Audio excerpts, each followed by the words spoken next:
Hello everyone. Welcome to another fun episode of My Favorite Things, where I talk about things that I love, and hopefully you love them too. Super special thanks to my patrons. I would like to thank Ash Weatherly, Patrick O'Connor, Joshua PK, Butch, Tim Tucker, Tim Hawking, Sean Laurencio, William Robinson, and a patron who'd like to be known as Anonymous. You guys are awesome. I couldn't do this without you. Today, we will be talking about the super adorable game, A Fold Apart. A Fold Apart features a couple going through a long-distance relationship and the anxiety that happens when you enter a union such as this. And just like in life, various challenges are presented. All relationships require work. Long-distance relationships add in a whole other set of challenges. On top of all the work that you've got to put into your relationship already, now you've got to deal with being apart. I think long-distance relationships can work, but the ones in it have to do the work to make it work. There are 4 different couples that you can play. For my first time, I chose the couple that was male and male.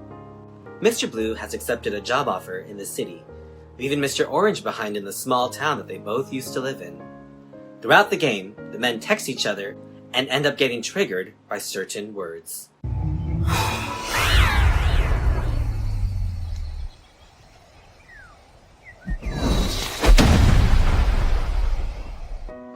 Once each character gets triggered, we are brought into their minds and their insecurities. As each individual goes through their thought process, they are confronted by various puzzles that can be solved by folding the pages of the screen.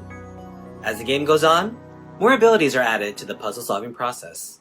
One thing I immediately noticed about these characters is that what they text to each other is not necessarily how they're feeling.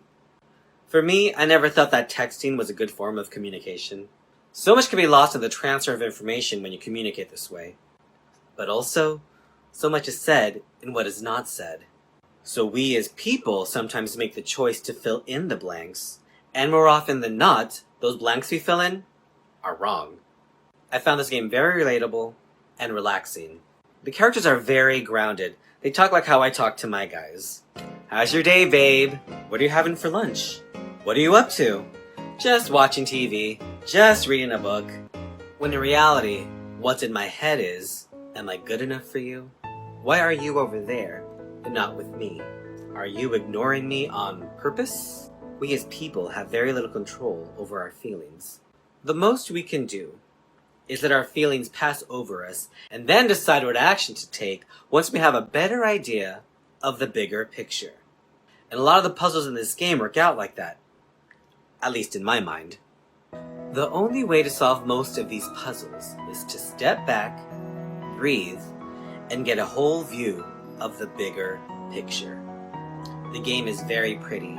Graphics are top-notch for the style that they're going for, and the story is romantic and engaging. The choice of various different types of pairings is a huge enhancement over other similar games, making it such a fun experience if you want to go back and play the game all over again, as I did, 4 times. As somebody with anxiety, I found that the more I replayed the game, the more relaxing it became. Some games really need to be replayed. This is one of them. Thank you for joining me on this fun episode of My Favorite Things. Special thanks to my patrons. If you would like to support me on Patreon, hit me up right here, and I'll set you right up. Please comment, like, subscribe, share me with your friends, and join me next time for another fun-filled episode of My Favorite Things. Bye. See you soon.